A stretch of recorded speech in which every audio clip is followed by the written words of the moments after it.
Hello everyone and welcome back to Let's Play Banjo-Kazooie. In the last where we wrapped up our duties over in Gobi's Valley and then went out of our way to go finish off Freezeezy Peak properly as well, and then we opened up the next world, Mad Monster Mansion. So now we're gonna go find that, and the pathway to that is actually back near the Gobi's Valley puzzle here in this room filled with lava on the floor. Just be careful about these pathways, by the way, because as you continue along this room, they just get more and more narrow, and it's very easy to take a very silly death if you're not careful. Oh no! What's wrong, Banjo? Is it tough? Let me know when you've had enough. Banjo's game ends in my tower. Turn it up! I need full power! Yes, your grunty ship. Transformation soon be complete. Help me, Banjo, I feel all funny. Baron Bird finished. Grunty wins.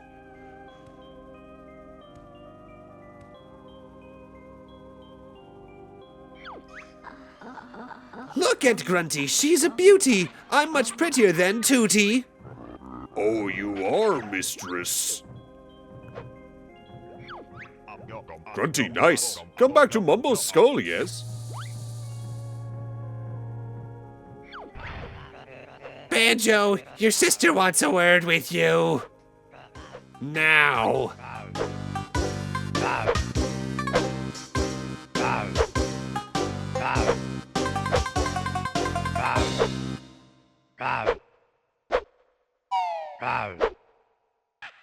So, that doesn't actually happen if you die.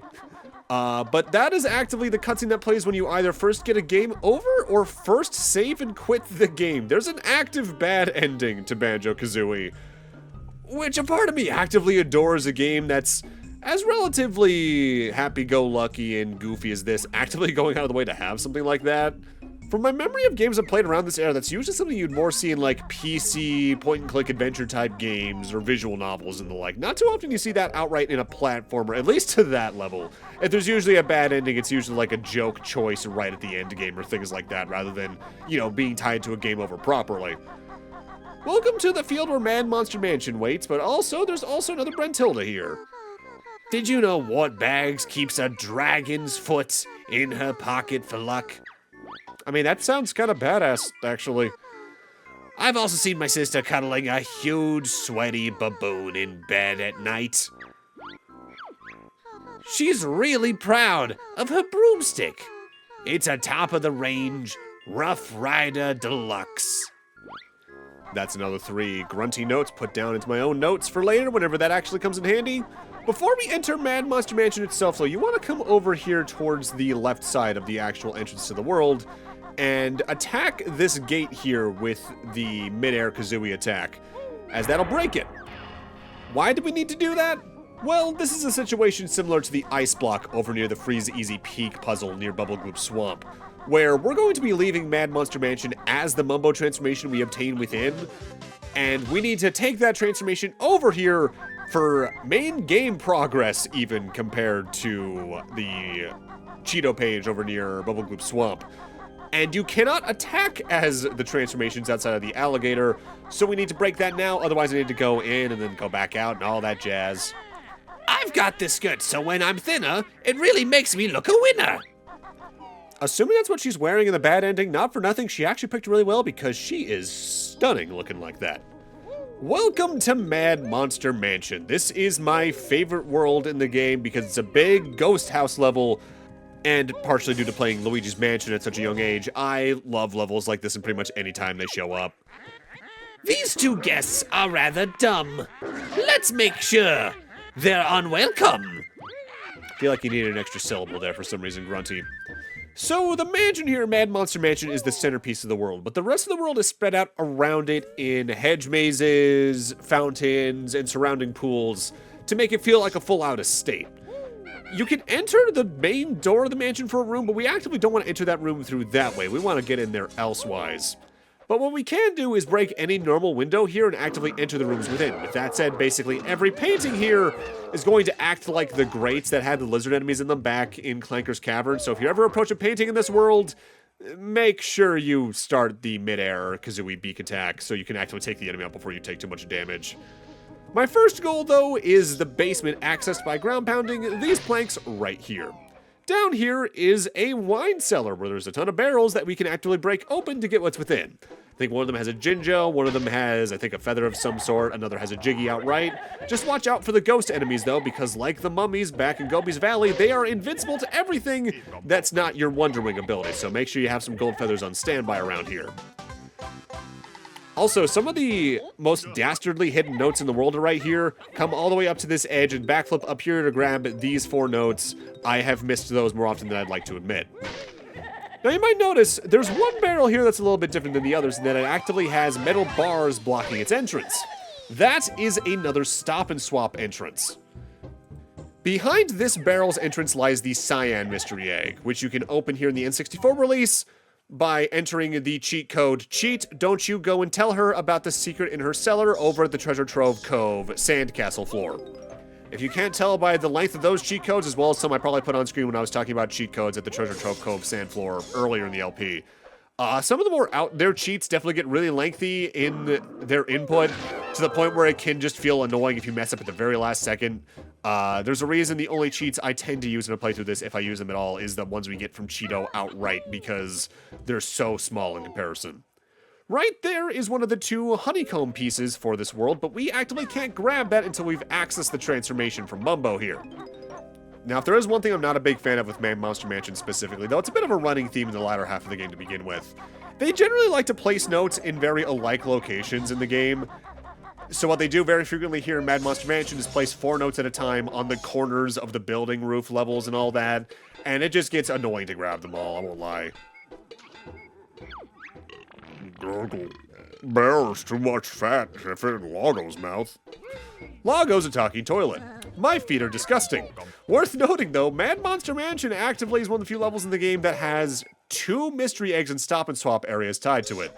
Specifically, you can get the green mystery egg on top of Lago there by going over to the Treasure Trove Cove sandcastle floor and putting cheat amidst the haunted gloom, a secret in the bathroom. I've always found it a little bit weird that this is the one world that has 2 Stop-N-Swop secrets tied to it, because any other level that has them only has 1. But I guess some of the other worlds maybe are too enclosed or small for them to really find a good hiding place for it. Like, I can't really think of a place with how the game's currently designed, at least, where they could place one in, like, Mumbo's Mountain or Clanker's Cavern. Treasure Trove Cove, though, there's probably a way they could have gotten 1 working in there.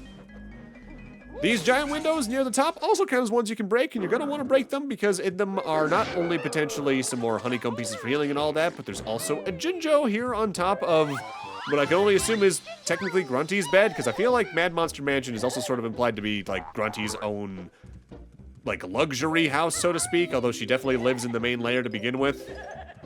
Worth noting, though, it technically, I think, starts with like the hands or the mummies in Gobi's Valley. But the latter third of the game is where enemies start getting a lot more dangerous in that they actively just start dealing more damage. Very often in the early game, anything will only really do 1 point of damage to you outside of fall damage. Now you're going to start seeing enemies here and again that do 2 damage plus, which really incentivizes you going after the honeycomb pieces to have more health, because that just means more chances of survival in any scenario, really. Now, you can go through this world in a couple ways, but I do recommend taking care of the mansion as best you can as early as you can. Because A, climbing it is kind of tedious on repeat playthroughs, I won't lie.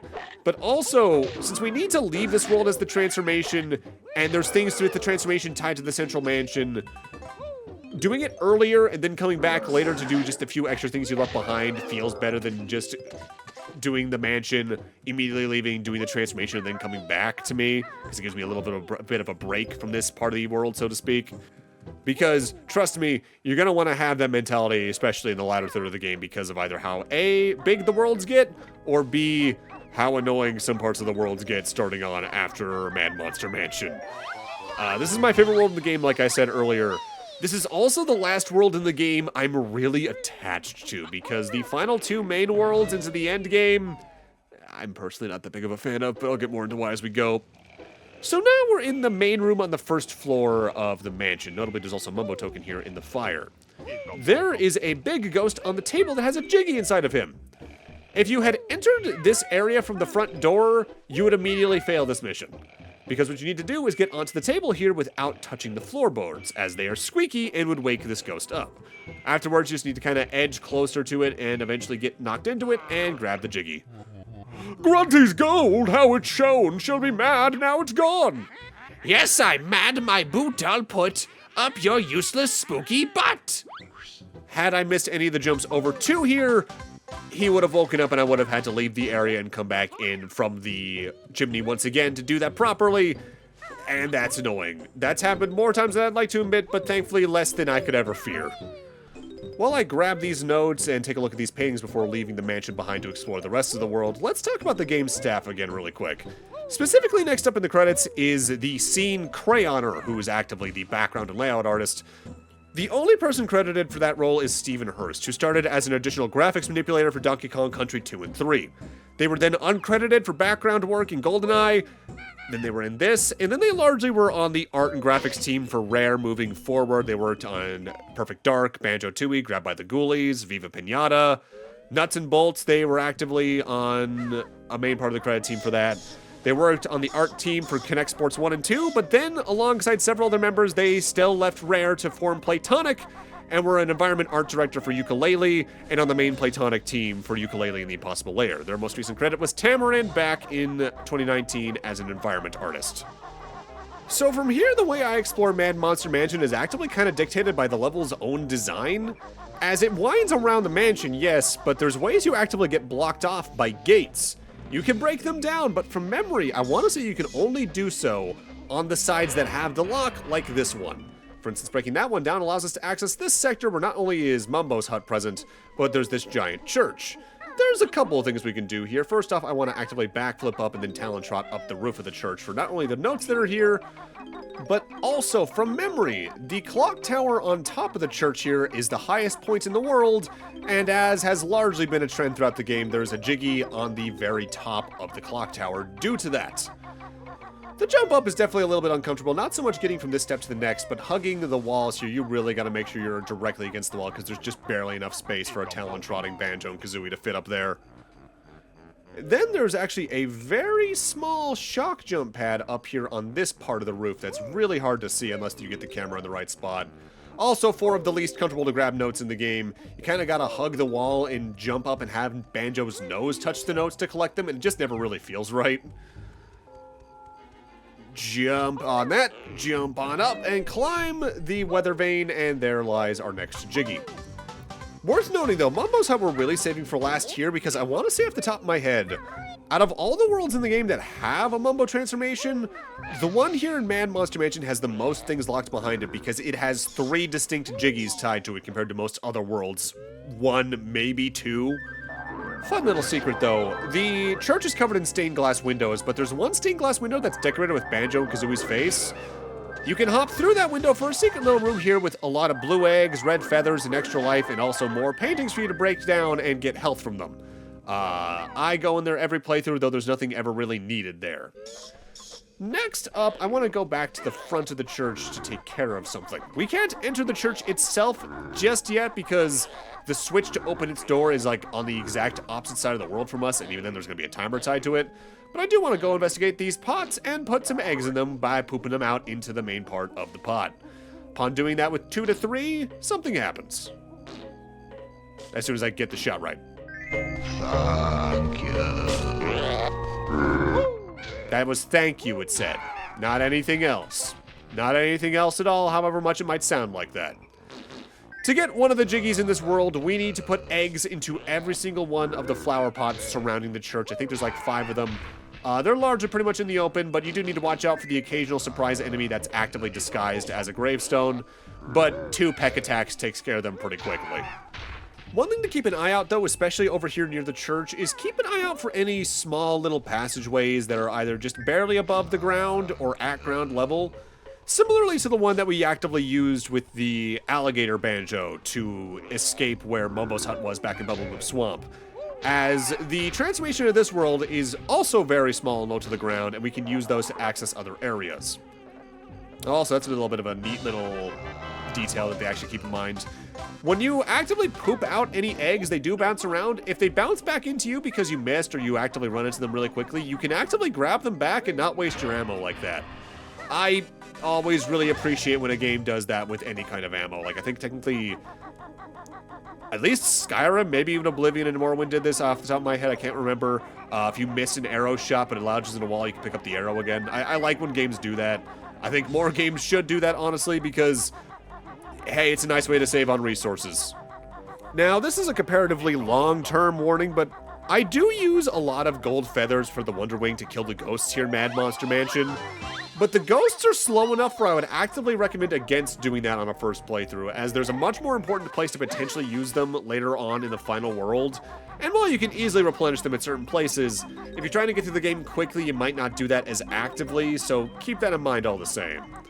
There's also a pretty good place to use them in the world after this that I believe I used them in off the top of my head. I can't quite remember because I recorded this footage about 2 weeks ago now, I want to say. Now, worth noting, you can actively access this maze earlier than I did here. Namely, if you go directly left from where the entrance of the mansion is, you'll just get here immediately. But it's just always better in my eyes to come from the direction of the church, as that way I can go from the front of the mansion after this to my next destination. Worth noting, by the way, there is a main gate to the mansion behind the teleport pad that brings us in here. But there's nothing ever there, and that always kind of felt wrong to me. Like, I don't mind them not putting notes there, but it feels like a place they could have easily hidden a Mumbo token that would have been pretty easily reached and reasonably placed. Our next destination is the door directly to the right of the mansion, as this is going to take us over to this fountain area. Not only are there some notes here, but there's a shock jump pad that leads to a Jinjo on that sole platform there. But you may have noticed, there were some running shoes at the top right of the screen a moment ago. We'll be worrying about those momentarily. Just know that it's the source of one of the other really weirdly stressful timers compared to the other ones in the game. Although with how I've been talking to that up to now, not for nothing, actually, this game's timers are surprisingly strict. At least by the time you reach, like, World 4 or 5, they start just getting weirdly strict compared to everything else. But yeah, that gate, I can see it, but I can't break it down because I'm not on the side that the lock's on. So I need to work my way over to that section by going elsewhere here in Mad Monster Mansion. Specifically, we need to head back towards where we went to get to the church, but go through the other passageway just off to the right where you can see the light breaking right there. Welcome to what I'm assuming is meant to be the gardening shed. We can break the door open, and in here lies another little jiggy mission. Before we actively activate the mission itself, though, I'm going to go around the area itself and grab the 4 notes that are on the little Umbrella Incorporated hexagons here for some reason. Now let's go to the center and see our mission here. Greetings, O Solid One. I'm Tumblar the Mighty. Solve the puzzle, and you can take this infernal thing that's stuck under me. Jump on top of Tumblar to start the puzzle. And by puzzle, I mean, hey, let's do that thing we did back in Treasure Trove Cove again.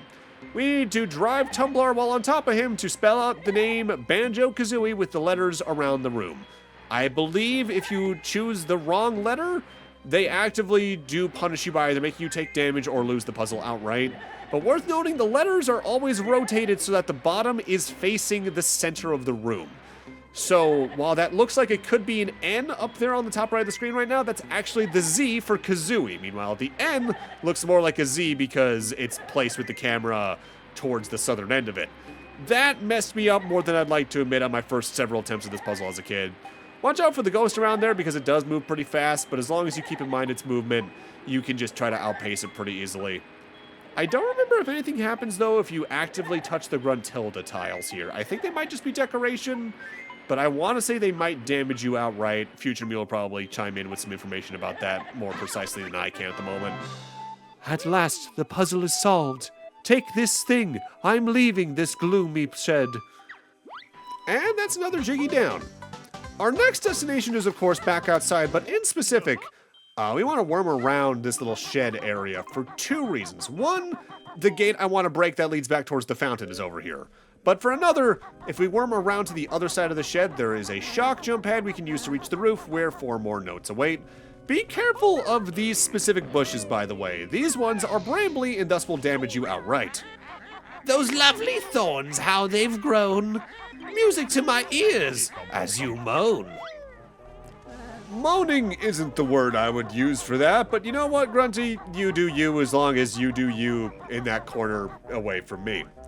There's also an area distinctly behind me at the moment that leads towards a well, but I don't want to do that until last because that's actively tied more to the Mumbo transformation. So up here near the fountain is this switch. Ground pounding it will open up the door to the church, as well as put on a very strict timer where you need to grab the running shoes and get over there as fast as you can. This is probably the timer I have failed the most in the game, as it's just weirdly tight compared to the rest of the game. The only other one I fail about as much as that is the one back in Gobi's Valley for the large pyramid. But with that, I'm going to need to end this off here. Thank you guys for watching, and in part 11, we're going to go finish off Mad Monster Mansion. See you guys then.